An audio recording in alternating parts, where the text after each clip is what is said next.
Dear student, welcome back to my channel. आप सभी लोगों का हमारे इस चैनल पर स्वागत है। आज का हमारा जो प्रैक्टिस सेट है, इस प्रैक्टिस सेट के अंतर्गत आज जो हमारे क्वेश्चन है वो मांस और मछली पर क्वेश्चन है। ठीक है, चलिए क्लास को शुरू करते हैं। क्वेश्चन नंबर फर्स्ट, मांस की संरचना में निम्न में से कौन सा तत्व पाया जाता है?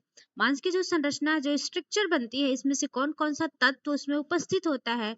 कोलेजन फाइब्रिल्स है, एसोफर्स है, प्लाज्मा मेम्ब्रेन है और डी ऑप्शन आपका उपरोक्त सभी। तो मांस की संरचना में जो आपका कोलेजन फाइब्रिल्स भी उपस्थित होता है, एसोफर्स भी उसमें पाया जाता है, प्लाज्मा मेम्ब्रेन भी उसमें उपस्थित होता है। इसका जो ऑप्शन सही होगा, option number D is the correct option. ये सभी तत्व जो है उसमें उपस्थित होते हैं। जब मांस की स्ट्रक्चर को हम अध्ययन करते हैं तो ये सारे जो तत्व होते हैं उसमें उपस्थित होते हैं।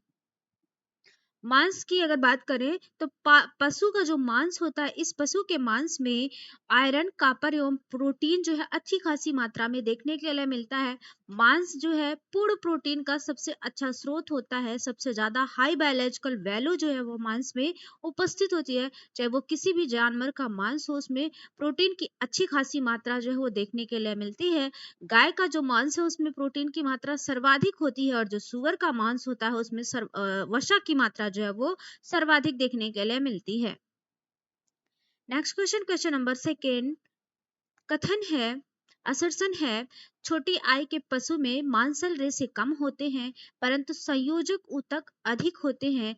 रीजन है, इन ऊतकों में दो प्रकार की प्रोटीन पाई जाती है। तो ये जो ऊतक होते हैं, ये जो टिश्यू होते हैं, इसमें दो प्रकार की प्रोटीन पाई जाती है। ए ऑप्शन असर्शन एवं रीजन दोनों सही है। बी ऑप्शन असर्शन गलत परंतु रीजन सही है। सी ऑप्शन असर्शन सही परंतु रीजन गलत है। डी ऑप्शन असर्शन एवं रीजन दोनों सही है। तो छोटी आय के जो पशु हैं उसमें मांसल रेशे कम पाए जाते हैं। दैट मीन्स उसमें फाइबर्स की मात्रा जो है वो कम होती है, परंतु जो कनेक्टिंग टिश्यू होते हैं, जो संयोजक ऊतक होते हैं, वो संयोजक ऊतक उसमें अधिक मात्रा में उपस्थित होते हैं। इसका जो आंसर सही होगा, मतलब इसमें इन ऊतकों में दो प्रकार की प्रोटीन देखने के लिए मिलती है। तो इस सही बात है कि इसमें दो प्रकार की प्रोटीन जो है वो उपस्थित होती है। इसका आंसर जो सही होगा, option number D is the correct option. Assertion और रीजन दोनों बिल्कुल सही आंसर हैं। Next question, question number third, निम्न में से किसके मांस के सेवन से शरीर में ट्राइकिनोसिस नामक रोग हो जाता है? इसमें से किसके मांस का जब हम सेवन करते हैं तो शरीर में ट्राइकिनोसिस नामक रोग होने का भय रहता है? गाय है, भैंस है, बछड़ा है या पोर्क? पोर्क के मांस को, पोर्क मतलब दैट मीन्स सुअर, सुअर के मांस का अगर हम सेवन करते हैं तो किसके मांस का अगर हम इसमें सेवन करते हैं तो ट्राइकिनासिस नामक रोग जो है होने का भय रहता है। तो इसका जो आंसर सही होगा, option number D is the correct option. Pork के मांस का अगर हम सेवन करते हैं तो ट्राइकिनासिस नामक रोग जो है होने का खतरा ज्यादा देखने के लिए मिलता है। Next question, question number four, मांस में कितने प्रतिशत प्रोटीन उपस्थित होती है? जो मांस होता है इसमें प्रोटीन की मात्रा कितने प्रतिशत पाई जाती है? 5 से 10%, 10 से 15%, 15 से 20%, 20 से 25%, 5 to 10%, 10 to 50%, 15 to 20%, 20 to 25%। तो मांस में जो प्रोटीन की मात्रा उपस्थित होती है वह 15 से 20% मांस में प्रोटीन उपस्थित होता है। इसका जो आंसर सही होगा, option number C is the correct option. Next question, question number 5, निम्न में से किसके मांस में प्रोटीन की मात्रा सबसे अधिक पाई जाती है? गाय है, भैंस है, सुअर है या इनमें से कोई नहीं? इसमें से किसके मांस में प्रोटीन की सबसे अच्छी खासी मात्रा देखने के लिए मिलती है? तो इसका जो आंसर सही होगा, option number A is the correct option. गाय के मांस में सबसे अच्छी मात्रा में प्रोटीन जो है उपस्थित होता है और सुअर का जो मांस होता है इसमें वसा की मात्रा सर्वाधिक देखने के लिए मिलती है।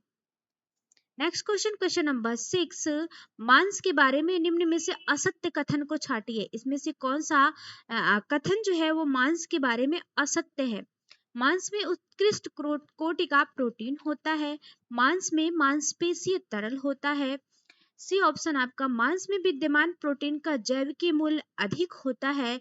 और डी ऑप्शन, मांस में विटामिन एवं खनिज लवण अधिक मात्रा में होते हैं। तो क्वेश्चन नंबर 6 का आंसर क्या सही होगा? तो मांस में उत्कृष्ट कोटि प्रोटीन, दैट मीन्स पूर्ण प्रोटीन, सभी प्रकार का जो प्रोटीन होता है वो मांस में उपस्थित होता है, इसीलिए इसका हाई बायोलॉजिकल इंडेक्स जो होता है वो हाई होता है। मांस में मांसपेशीय तरल भी पाया जाता है, मांसपेशियों में जो है मांसपेशीय तरल उपस्थित होता है, जिसके कारण हमारी मांसपेशियां जो वो तैली बनी रहती है, एकदम नॉर्मल, मतलब जैसे क्या है, सॉफ्ट बनी रहती हैं। मांस में विद्यमान प्रोटीन का जैविकीय मूल्य अधिक होता है। और डी ऑप्शन, तो यही डी वाला ऑप्शन जो है ये गलत है। मांस में विटामिन एवं खनिज लवण अधिक मात्रा में होते हैं, जबकि प्रोटीन जो है, अभी ऊपर के ऑप्शन में आप देख रहे हैं कि जो है प्रोटीन की अधिकता होती है, बाकी इन तत्वों की जो थोड़ी सी मात्रा कम होती है। तो यहाँ पे अधिकता की बात हो रही है, इसलिए इसका आंसर जो गलत होगा वो डी आंसर बिल्कुल गलत है। यह सत्य कथन आपका डी है, इसका आंसर जो सही होगा, जो कि हमारे यहाँ पे असत्य कथन ही पूछ रहा है, तो असत्य कथन डी है, जो गलत है वही हमारा सही आंसर है। नेक्स्ट क्वेश्चन, क्वेश्चन नंबर 7, मांस में निम्न में से किस प्रोटीन की उपस्थिति के कारण पकाने पर यह थक्के के रूप में जम जाता है? मांस में ऐसी कौन सी प्रोटीन है जिसकी उपस्थिति के कारण जब हम इसे पकाते हैं तो यह पकाने पर थक्के के रूप में जम जाता है? एक्टिन है, मायोसिन है, ए एवं बी दोनों है, या इनमें से कोई नहीं? मांस में इसमें से कौन सी प्रोटीन है जिसकी उपस्थिति के कारण जब हम मांस को पकाते हैं तो यह थक्के के रूप में जम जाता है? आंसर, इसका आंसर जो सही होगा क्वेश्चन नंबर 7 का, तो क्वेश्चन नंबर का जो 7 आंसर है, एक्टिन प्रोटीन भी उपस्थित उसमें होती है और मायोसिन भी प्रोटीन उसमें उपस्थित होती है।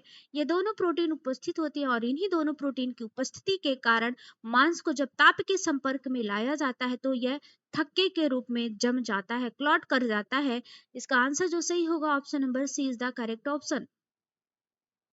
नेक्स्ट क्वेश्चन, क्वेश्चन नंबर 8, मांस को पकाने पर उसमें उपस्थित कौन सी प्रोटीन जिलेटिन के समान हो जाती है? इसमें से कौन सा ऐसा है, मांस को जब हम पकाते हैं तो उसमें से उसमें कौन सी प्रोटीन उपस्थित होती है जो जिलेटिन के समान हो जाती है? कोलेजन प्रोटीन है, इलास्टिन प्रोटीन है, ए एवं बी दोनों है, या इनमें से कोई नहीं?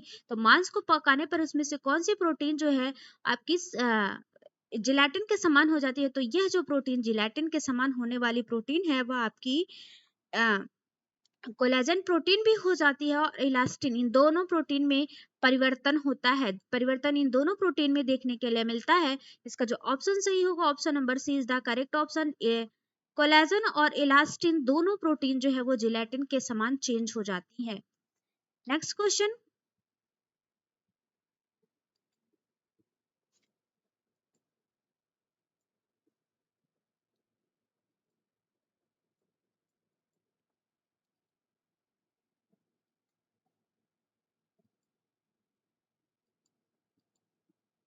नेक्स्ट क्वेश्चन, क्वेश्चन नंबर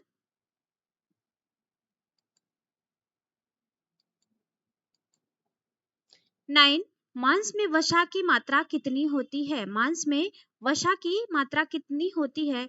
10 से 20%, 5 से 40%, 40 से 50%, 50 से 60%। तो मांस में वसा की मात्रा जो देखने के लिए मिलती है वह 5 से 40% होती है। कितनी? तो 5 से 40%, 5 to 40% जो वसा है वह मांस में उपस्थित होती है। नेक्स्ट क्वेश्चन, क्वेश्चन नंबर 10, मांस में निम्न में से कौन सा तत्व पर्याप्त मात्रा में उपस्थित रहता है? मांस में इसमें से कौन सा तत्व जो है वो पर्याप्त मात्रा में उपस्थित होता है?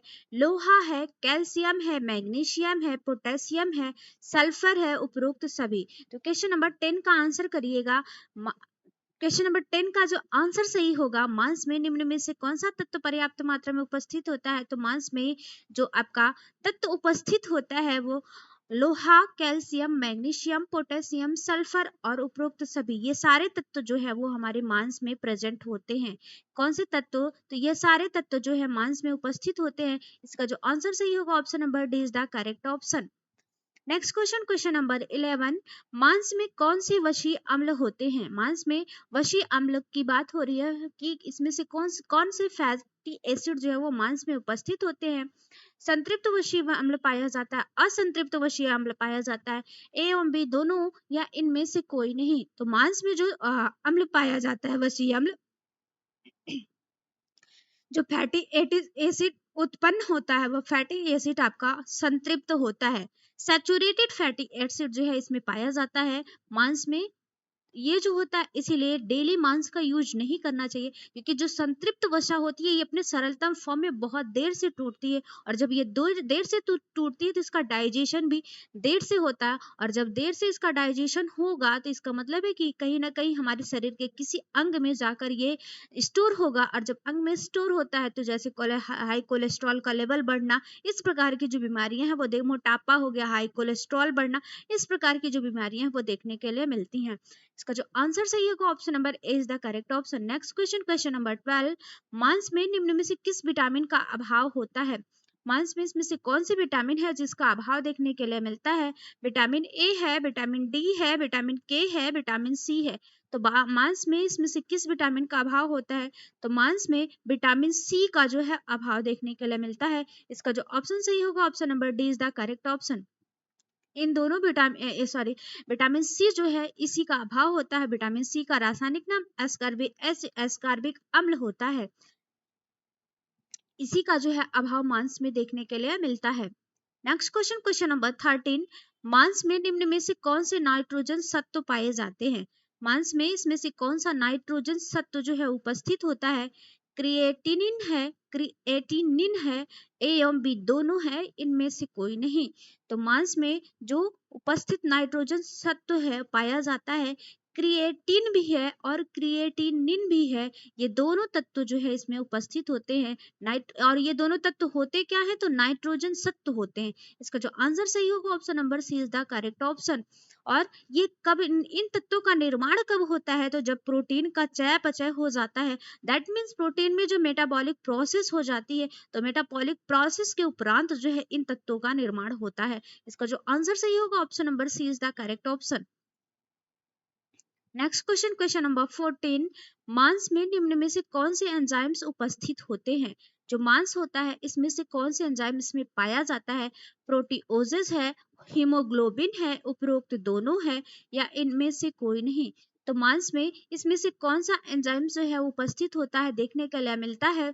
प्रोटीओजेज, हीमोग्लोबिन, उपरोक्त दोनों, या इनमें से कोई नहीं? इसका जो आंसर सही होगा option number C is the. आप इसमें कौन सा एंजाइम्स की बात होती है? तो इसमें जो एंजाइम्स है वो आपका प्रोटीओजेज एंजाइम्स उपस्थित होता है। इसका आंसर जो सही होगा option number A is the correct option. और ये जो प्रोटीओजेज एंजाइम्स है ये कार्य क्या करता है? तो प्रोटीन पर जब मांस में जो प्रोटीन है उस प्रोटीन पर क्रिया करता है, और उस प्रोटीन के कुछ छोटे छोटे फॉर्म में, जैसे उसकी जो सबसे सरलतल इकाई अमीनो एसिड है, उस अमीनो एसिड में परिवर्तित करने का कार्य करता है। यही प्रोटीओजेज नामक एंजाइम मांस में उपस्थित होने के कारण वो मांस में उपस्थित प्रोटीन को छोटे छोटे अपने सरलतम फॉर्म में तोड़ने का कार्य करता है। इसका जो आंसर सही होगा option number A is the correct option. Next question, question number 15, मांस में निम्न में से कौन वर्णक पाए जाते हैं? मांस में इसमें से कौन सा वर्णक देखने के लिए मिलता है? मायोग्लोबिन है, हीमोग्लोबिन है, ए एवं बी दोनों, या इनमें से कोई नहीं? तो मांस में जो वर्णक उपस्थित होता है वो आपका दोनों वर्णक उपस्थित होते हैं। इसमें मायोग्लोबिन भी पाया जाता है और इसके साथ साथ इसमें हीमोग्लोबिन भी अच्छी खासी मात्रा में देखने के लिए मिलता है। इसका जो आंसर सही होगा option number C is the correct option. Myoglobin और हीमोग्लोबिन दोनों जो है वर्णक इसमें उपस्थित होते हैं। नेक्स्ट क्वेश्चन, क्वेश्चन नंबर 16, मांस में कितना प्रतिशत जल उपस्थित होता है? मांस जो है इसमें जल की मात्रा कितने प्रतिशत होती है? 66 to 75%, 80 to 85%, 90 to 95%, 100 to 105%। तो मांस में जो जल की मात्रा उपस्थित होती है वो कितने प्रतिशत होती है? तो 66 to 75% जो है इसमें जल की मात्रा पाई जाती है। इसका आंसर जो सही होगा option number A is the correct option. Next question, question number 17, निम्न में से किसके छाती के मांस में वसा की मात्रा सर्वाधिक होती है? किसके छाती का मांस अगर हम खाते हैं तो उसमें सबसे ज्यादा वसा जो है वो पर्याप्त मात्रा में उपस्थित होती है? गाय है, चूजा है, मुर्गी है, बकरा है? तो किसकी छाती के मांस को अगर हम खाते हैं तो उसमें सर्वाधिक मात्रा में जो इस वसा फैट उपस्थित होती है? जिसका जो आंसर सही होगा option number B is the correct option. चूजा है, इस चूजे के मांस के छाती का जो मांस होता है उसमें सर्वाधिक मात्रा जो है वसा की देखने के लिए मिलती है। नेक्स्ट आपका कथन है, कम आयु के पक्षियों के शरीर में संग्रहित वसा व सत्व की मात्रा कम होती है। जो कम आयु के पक्षी होते हैं इसमें संग्रहित वसा का संग्रहण कम होता है, व सत्व की मात्रा कम होती है। रीजन है, इन्हीं कारणों से हल्का मांस अपचनशील होता है। जो मांस जितना हल्का होगा वो उतनी ही देर से डाइजेस्ट होता है, जल्दी वो डाइजेस्ट नहीं होता। जो हार्ड फॉर्म में होता है वो जल्दी से पच जाता है। इसका आंसर क्या जो है वो सही होता है। इसका मतलब इसमें क्या होता है कि असर्शन और रीजन में आपका क्या सही है। ए असर्शन एवं रीजन गलत है, ये सही परंतु आर गलत है। ए गलत परंतु आर सही है। ए और आर दोनों सही है, ए और आर दोनों गलत है। तो क्वेश्चन नंबर 18 का आंसर करिएगा। 18 का जो आंसर सही होगा, 18 का आंसर इसमें से क्या सही होगा, तो इसका आंसर सही है कि असर्शन सही परंतु रीजन गलत है। और रीजन गलत क्यों है कि इन्हीं कारणों से हल्का मांस अपचनशील नहीं होता, बल्कि हल्का मांस क्या है, पचनशील होता है। अपचनशीलता के कारण यह ऑप्शन आपका गलत है। किसके कारण, अपचनशीलता के कारण आपका गलत आंसर है। इसका जो आंसर सही होगा, असर्शन तो सही है परंतु रीजन जो है वो गलत है। इसका ए ऑप्शन बिल्कुल करेक्ट आंसर है। नेक्स्ट क्वेश्चन, क्वेश्चन नंबर 19, 10 माह से ज्यादा उम्र के मादा पक्षी के मांस को क्या कहा जाता है। कॉक कहा जाता है, फाउल कहा जाता है, स्टैक कहा जाता है, रोस्टर कहा जाता है। थोड़ा सा क्वेश्चन आगे पीछे हो गया है। तो 10 माह से ज्यादा उम्र के जो मादा पक्षी हैं इनके मांस को क्या कहा जाता है। इनके मांस को जो कहा जाता है वो फाउल कहा जाता है। क्या बोला जाता है, फाउल के नाम से इसे बोला जाता है, जो 10 माह से ज्यादा के पक्षी होते हैं। नेक्स्ट आपका है कि मांस पकाने की किस विधि में शुष्क एवं आर्द्र दोनों प्रकार की विधियों का प्रयोग किया जाता है। तो मांस पकाने की जो विधि है इसमें से कौन सी ऐसी विधि है जिसमें हम शुष्क और आर्द्र मतलब गीली और सूखी दोनों विधियों का प्रयोग करते हैं। बॉयलिंग है, रोस्टिंग है, बेकिंग है, ब्रेजिंग है। आंसर करिए। इसका जो आंसर सही होगा, क्वेश्चन नंबर 20 का आंसर क्या सही होगा, तो इसका जो आंसर सही होगा option number D is the correct option, brazing. इसमें क्या है, शुष्क और आर्द्र वेट एंड राइट दोनों मेथड का यूज किया जाता है। तो इसका आंसर डी बिल्कुल सही आंसर है, ब्रेजिंग मेथड जो है इसका आंसर सही होगा। ठीक है। अब यहाँ से क्वेश्चन आपके मछली के हैं। मछली में कितने प्रतिशत जो है वो प्रोटीन पाई जाती है। तो मछली में कितने प्रतिशत प्रोटीन की उपस्थित होती है। 5 से 10%, 12 से 15%, 15 से 20%, 20 से 25%।